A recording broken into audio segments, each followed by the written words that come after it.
الحمد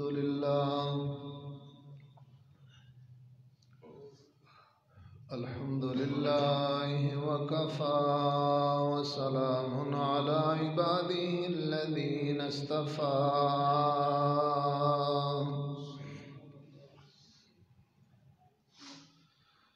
خصوصا على سيد الرسل وخاتم الأنبياء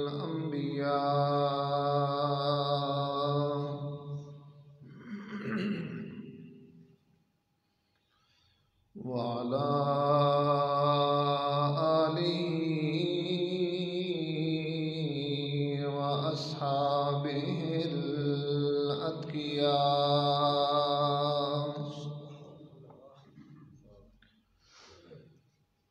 الذين هم خلاصة العرب العرباء وخير الخلائق بعد الأنبياء.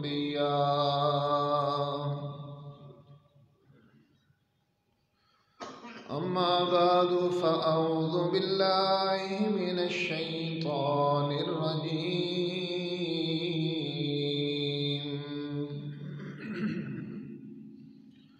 بسم الله الرحمن الرحيم.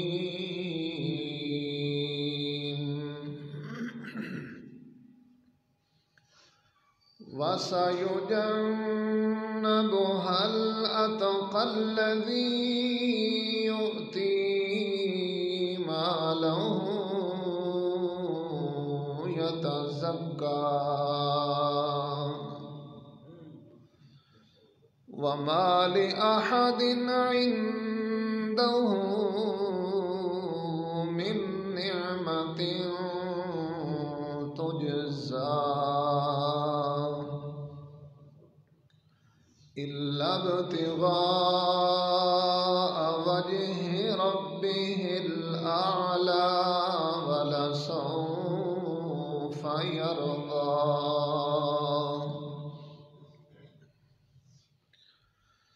آمنت بالله صدق الله العظيم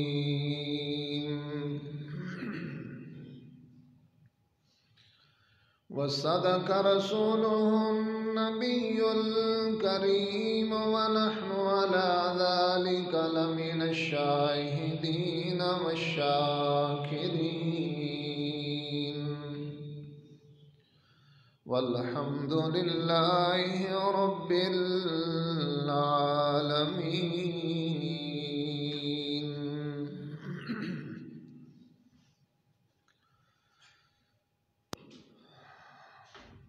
گیا ود صدیق جبرائیل نالوں تے جس لڑ محبوب دا چھوڑیا نا. گیا رک جبرائیل جا کے سدراتے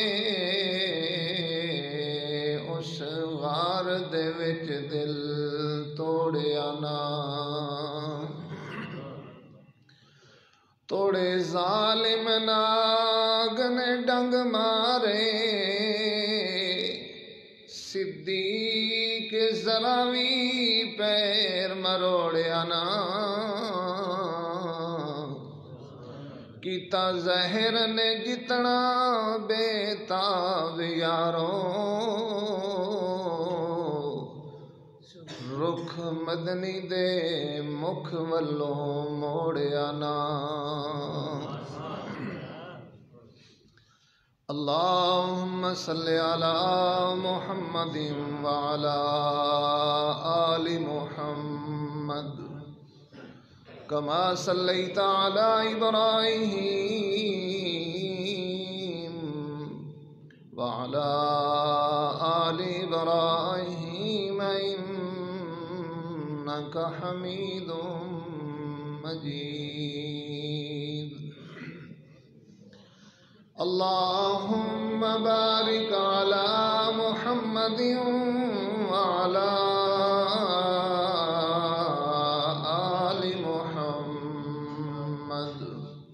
كما باركت على إبراهيم وعلى آل إبراهيم إنك حميد مجيد۔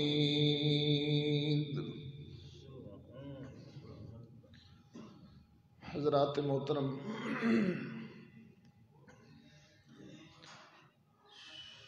آج کی اس مجلس میں میں خلیفہ اول سیدنا صدیق اکبر رضی اللہ تعالی عنہ کی عظمت و فضیلت کو آپ کی خدمت میں بیان کرنے کی سعادت حاصل کروں گا۔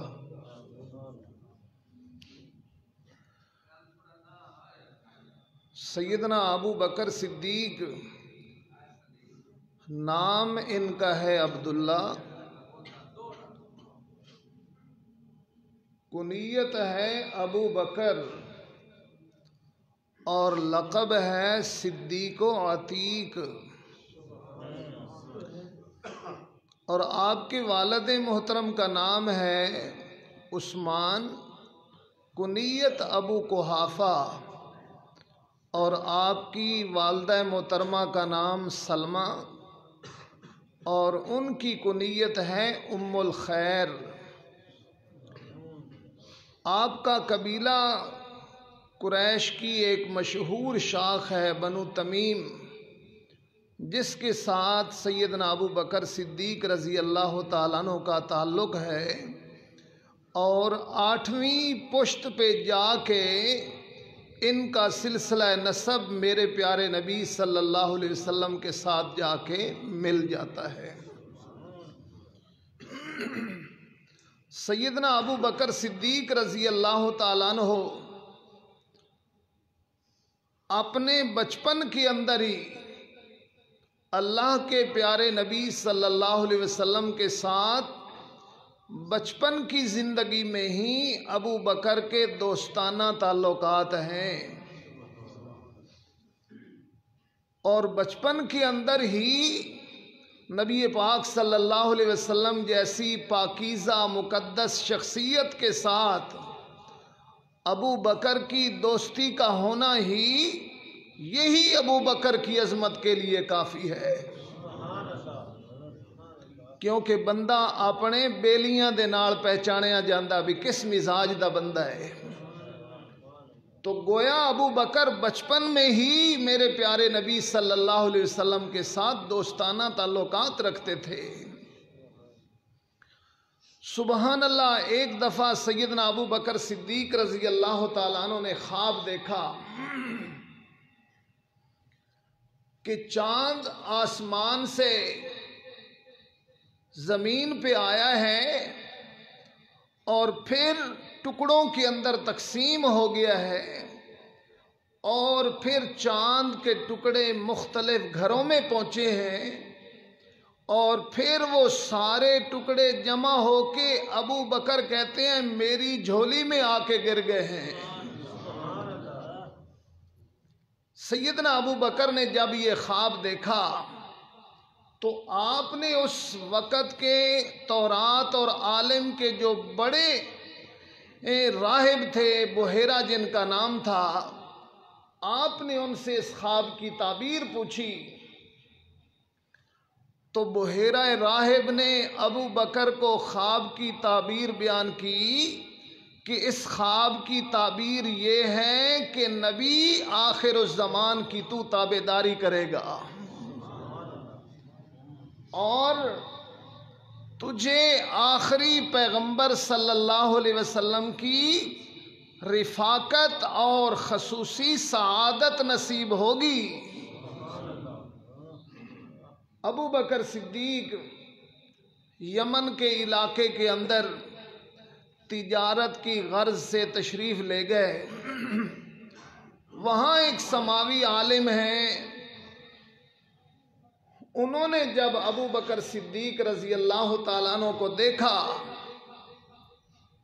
تو قرآن مجید کے اندر اللہ نے فرمایا ہے نا 26ویں پارے کے اندر ذالک مثلہم فی التوراۃ ومثلہم فی الانجیل، اللہ نے اپنے آخری پیغمبر جناب محمد مصطفیٰ صلی اللہ علیہ وسلم اور آپ کے ساتھیوں کی نشانیاں تورات اور انجیل میں بیان فرمائی ہیں۔ یمن کے علاقہ کے اندر ابو بکر صدیق تجارت کے لیے تشریف لے گئے۔ وہاں ایک سماوی عالم ہیں، یعنی جنہیں آسمانی کتابوں کا علم ہے جن کے پاس، انہوں نے ابو بکر کو دیکھا اور ابو بکر کے اندر وہ تورات انجیل والی نشانیاں پائیں، تو آپ ابو بکر صدیق کو علیحدہ لے گئے اور ابو بکر سے پوچھا، آپ مکہ سے آئے ہیں؟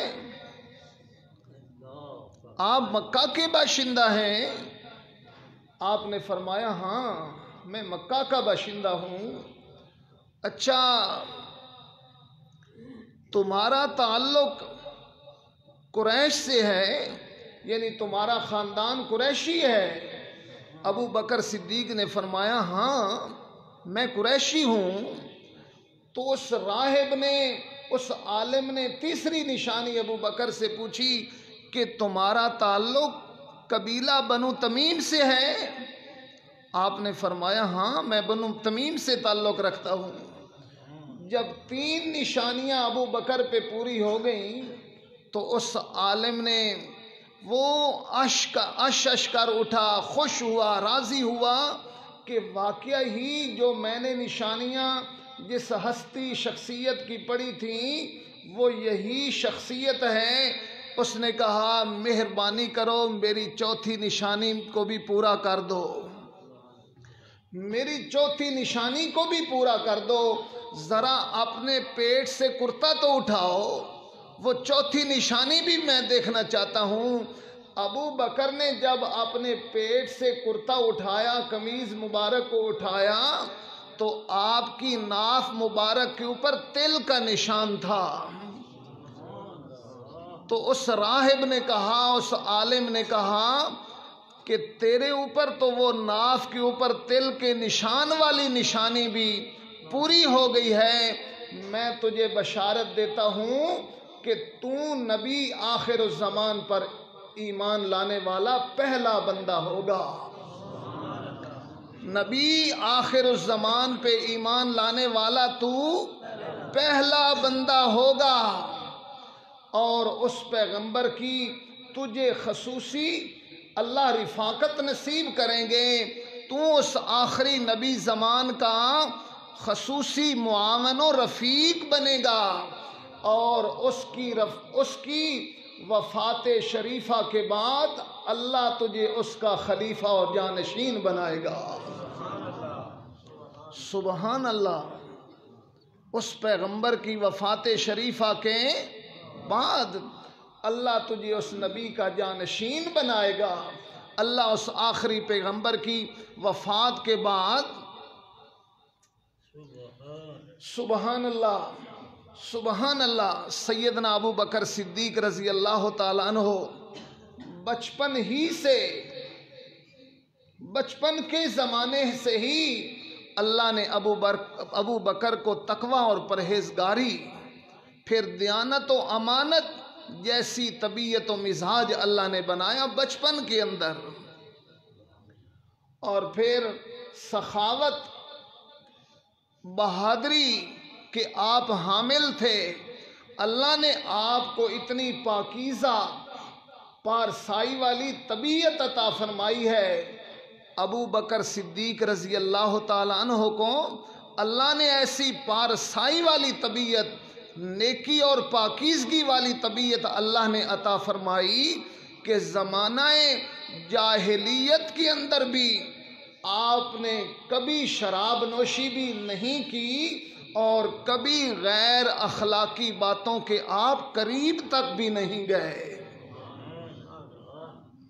یہ بات کہنے میں بڑی آسان ہے کہ بندے کا بچپن ہو اور زمانہ ہو جاہلیت کا، جس زمانے کے اندر شراب نوشی لوگ پی کر فخر کرتے ہوں، اس زمانے کے اندر اللہ نے ابو بکر کو شراب نوشی سے بھی بچایا اور بری اخلاق والی باتوں سے بھی اللہ نے، بری اخلاق رذیلہ والی باتوں سے بھی اللہ نے آپ کو بچائے رکھا، اور آپ کی طبیعت، آپ کی فطرت اتنی موحدانہ فطرت تھی کہ ابو بکر نے زمانہ جاہلیت کے اندر بھی لم یسجد صنمن قطو، سبحان اللہ، لم یسجد صنمن قطو، کہ زمانہ جاہلیت کے اندر بھی ابو بکر نے کبھی شرک کا ارتکاب نہیں کیا۔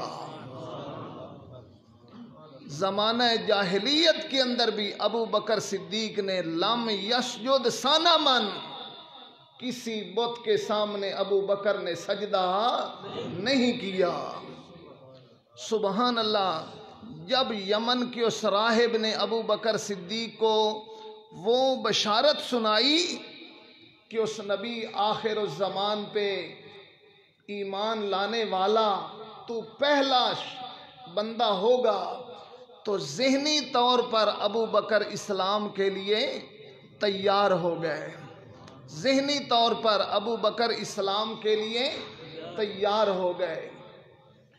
اور پھر نبی علیہ الصلوۃ والسلام کو اللہ نے جب نبوت کے منصب سے سرفراز فرمایا، میرے پیارے نبی صلی اللہ علیہ وسلم نے جب اعلان نبوت فرمایا اور ابو بکر کو دعوت اسلام دی، تو ابو بکر تو ذہنی طور پہ پہلے ہی تیار تھے، میرے آقا کی دعوت پہ فوراً ابو بکر نے اسلام قبول کیا۔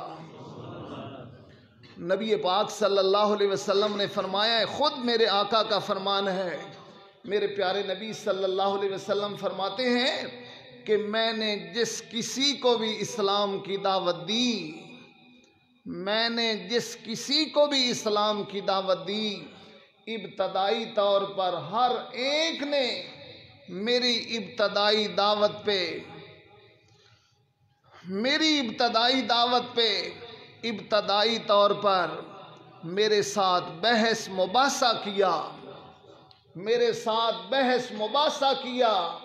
ابتدائی جب میں نے اسے اسلام کی دعوت دی، الا ابن ابی قحافہ،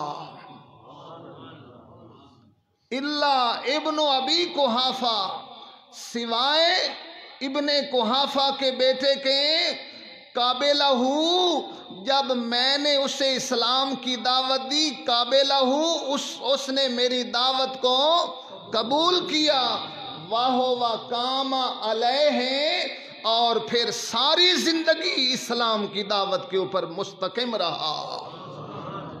سبحان اللہ۔ قابلہ وہو کام علیہ، اور اسلام قبول کیا ابو بکر نے، اس نے میرے سامنے بحث مباحثہ نہیں کیا۔ میں نے فرمایا اللہ نے مجھے نبی بنایا ہے۔ ابو بکر نے عرض کی، یا رسول اللہ، اللہ نے آپ کو نبی بنایا ہے تو اس نبی کے اوپر پہلا ایمان لانے والا مرد مومن میں ابو بکر صدیق ہوں۔ سبحان اللہ۔ آپ نبی ہیں تو میں آپ کا امتی ہوں، آپ نبی ہیں، میں اوپر آپ کے سب سے پہلے ایمان لانے والا ہوں۔ اور پھر نبی علیہ الصلوۃ والسلام نے جب ابو بکر کو دعوت دی، ابو بکر نے اسلام کو قبول کر لیا۔ سبحان اللہ۔ پھر ابو بکر نے دیکھا میرے نبی کیا کر رہے ہیں، میرے آقا لوگوں کو اسلام کی دعوت دے رہے ہیں۔ سبحان اللہ۔ کانا اول خطیب ید اللہ عز وجل، کانا اول خطیب، کہ نبی پاک صلی اللہ علیہ وسلم کی اسلام کی دعوت سننے کے بعد ابو بکر وہ پہلا شخص ہے، کانا اول خطیب ید اللہ عز وجل، جس نے لوگوں کو اللہ کی طرف بلانے کے لیے دعوت دینا شروع کر دی۔ یعنی اپنے نبی والا کام ابو بکر نے بھی سنبھال لیا۔ ادھر میرے آقا دعوت اسلام دے رہے ہیں، ادھر ابو بکر کی دوستی ہے سیدنا عثمان کے ساتھ، عثمان ابن عفان کے ساتھ، اچھے لوگوں کے ساتھ ابو بکر کی دوستی ہے۔ ابو بکر نے پھر دعوت اسلام دی حضرت عثمان کو، عثمان اسلام لائے، آپ نے دعوت دی عبد الرحمن بن عوف کو، یہ بھی تاجر تھے، عبد الرحمن بن عوف مسلمان ہو گئے، آپ نے طلحہ کو دعوت دی، مسلمان ہو گئے، زبیر بن عوام، یہ میرے پیارے نبی صلی اللہ علیہ وسلم کی حضرت صفیہ میرے نبی کی پھپھی تھی، اور ان کے یہ خاوند تھے حضرت زبیر بن عوام رضی اللہ تعالیٰ عنہ۔ ابو بکر نے ان کو دعوت دی، مسلمان ہو گئے۔ پہلے دن 4 بندوں کو دعوت دے کے میرے نبی کی خدمت میں لائے۔ اول خطیب یدعو اللہ عز و جل، سبحان اللہ۔ پھر ابو بکر صدیق نے جب دعوت اسلام دی تو پھر مشرکین مکہ، اللہ اکبر، ابو بکر کی دعوت کو پھر برداشت نہ کر سکے۔ حرم پاک کے اندر مجمع لگا ہوا ہے، ابو بکر نے اسلام کی دعوت دی، خطبہ دیا، اللہ کی طرف لوگوں کو بلایا، لیکن لوگوں نے حرم پاک کے اندر پھر ابو بکر کو مارنا شروع کر دیا۔ مارتے رہے، مارتے رہے، مارتے رہے۔ ووتیا تاریخ والا لکھتا ہے کہ انہوں نے، ابو بکر بے ہوش ہو گئے مار کھاتے کھاتے، لیکن مار کھاتے کھاتے بے ہوش ہونے کے بعد بھی انہوں نے مار اپنی جاری رکھی۔ زور بضربن شدیدن، زور بضربن شدیدن، اتنا مارا، اتنا مارا کہ ان کو جب یقین ہو گیا نا بھی اب تو یہ مر گیا ہے، پھر اس وقت چھوڑا ابو بکر صدیق کو۔ آپ کے قبیلے کے لوگ آئے، ابو بکر صدیق رضی اللہ تعالیٰ عنہ کو اٹھا کے جب گھر لے گئے، آپ کے والد پریشان، آپ کی امی جان پریشان، خاندان والے لوگ پریشان، بیٹھے ہوئے ہیں پاس، ابو بکر بے ہوش ہیں، آپ کو ہوش میں لانے کے لیے سارے حربے اختیار کیے جا رہے ہیں۔ شام کے وقت ابو بکر صدیق کو ہوش آیا، ماں نے پوچھا بیٹا کیا حال ہے؟ والد محترم نے پوچھا بیٹا کیا حال ہے؟ سبحان اللہ۔ ابو بکر صدیق رضی اللہ تعالیٰ عنہ نے کوئی جواب نہیں دیا۔ والد پوچھتے ہیں بیٹا کیا حال ہے، امی جان پوچھتی ہیں بیٹا کیا حال ہے، کوئی جواب نہیں دیتے۔ ابو بکر صدیق کی زبان مبارک سے ایک ہی جملہ نکلا ہے، این حبیبی کیف حالک، سبحان اللہ۔ بتاؤ مجھے میرے پیارے نبی صلی اللہ علیہ وسلم کہاں ہیں؟ میرے پیارے نبی صلی اللہ علیہ وسلم، میرے محبوب، حبیبی کا کیا معنی ہے؟ میرے محبوب، این حبیبی، میرے محبوب صلی اللہ علیہ وسلم کہاں ہیں؟ کیف حالک، ان کا کیا حال ہے؟ آپ مار کھا کھا کے بے ہوش ہو گئے، اپنی جان کی کوئی پرواہ نہیں، اپنی زندگی کی کوئی پرواہ نہیں ہے، اپنی پریشانی کا کوئی پرواہ نہیں ہے۔ ابو بکر صدیق کو ہوش آئے تو پوچھا ہے پہلے ہوش آتے ہی، این حبیبی، میرے محبوب صلی اللہ علیہ وسلم کا کیا حال ہے؟ خاندان والے کہتے ہیں بڑے عجیب ہو ابو بکر، جس شخص کی دوستی کی وجہ سے، جس پر ایمان لانے کی وجہ سے تیرا یہ حال ہوا ہے، مار مار کے بے ہوش کر چھڑیا نہیں تے ہوش آیا تو پوچھتا موڑویوں سے دائی۔ اللہ اکبر۔ ماں جی نے دودھ جلدی جلدی گرم کیا، ماں جی نے جلدی جلدی دودھ گرم کیا، اور دودھ گرم کرنے کے بعد ابو بکر صدیق رضی اللہ تعالیٰ عنہ کو پلانا چاہا، بیٹا یہ دودھ پی لو، گرم گرم دودھ ہے۔ سبحان اللہ۔ ابو بکر صدیق رضی اللہ تعالیٰ عنہ کیا کہتے ہیں؟ مینوں اللہ دی قسم واللہ لا طعاما و شرابا میں نے اس وقت تک کھانا بھی نہیں کھانا، میں نے اس وقت تک پانی بھی نہیں پینا، حتی ینظر وجہ حبیبی صلی اللہ علیہ وسلم۔